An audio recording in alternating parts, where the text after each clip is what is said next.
देखी भैया एगो दुखियारी औरत माई के दरबार में गइल बा, रोत दिया कह दिया ये माई आखिर बताबो कौना गलती के सजा हमरा देलू हो। वो औरत माई के दरबार में जाके माई से कह दिया ये माई हो ए माई कौन कारण माय मैया हो छीनलू होला लाला कौन कारण माय मैया हो छीनलू ये लाला कौने गलतिया हमरा से भइले कौने गलतिया हमरा से भइले कौने गलतिया ये मैया हो छीनलू होला लाना कौने कारण माय माई हो छीनलू होला लाना।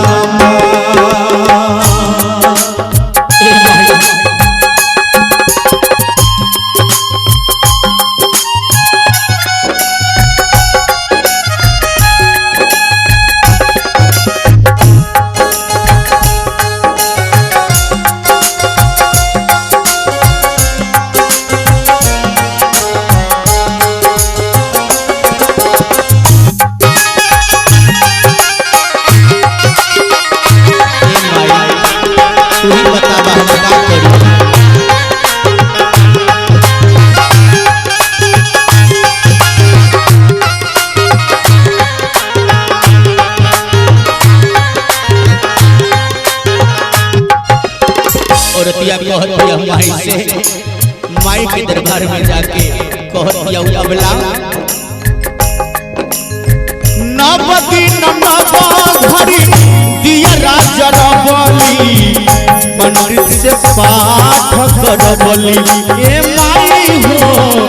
बभन से पाठ करबली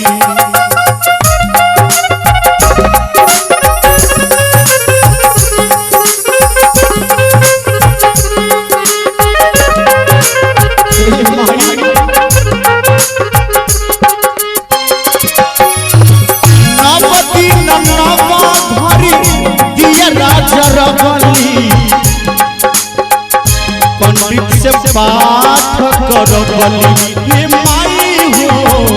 पंडित से पाठ करबली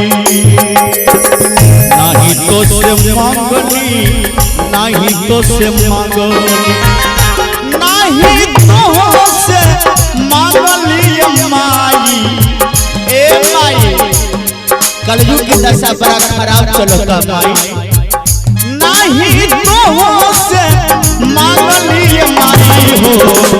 आना धाना जाना नहीं तो से मांगली माई हो आना धाना था जाना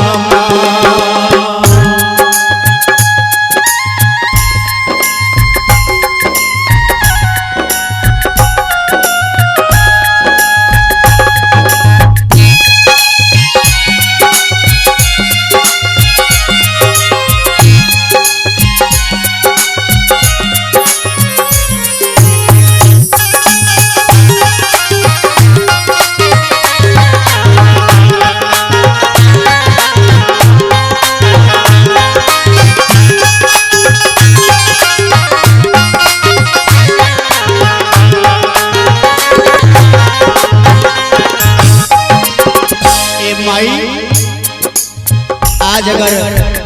हमार गुहार ना करबू तो तोहरा चौखट पे हम मूरी पटक के सिर पटक के मर जाबे माई।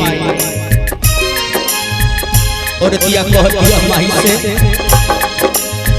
नहीं कुनो दुखिया के माई हो सतबली नहीं एक भूखे छछन बली ए माई हो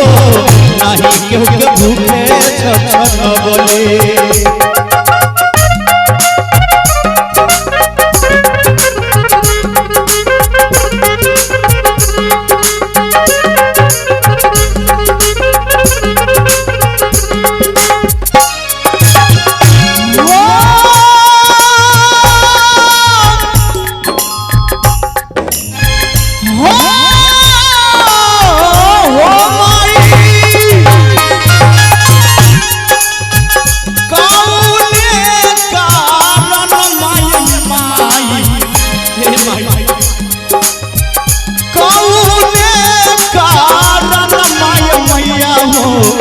छीनलू होला लाला माँ छीनलू ये लाला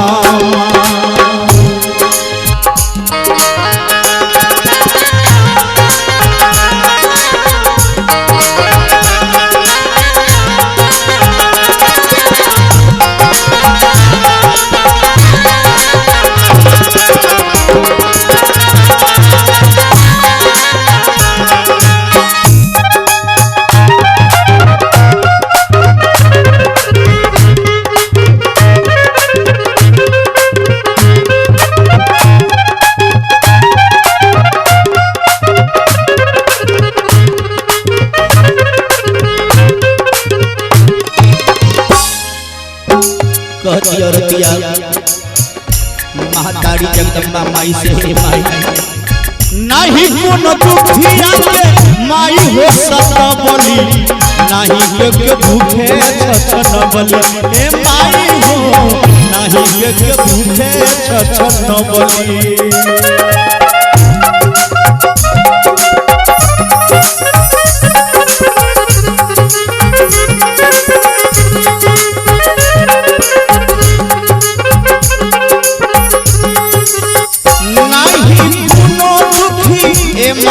नहीं कोनो दुखी या के सतबली नहीं के भूखे छछन बली ए माई हो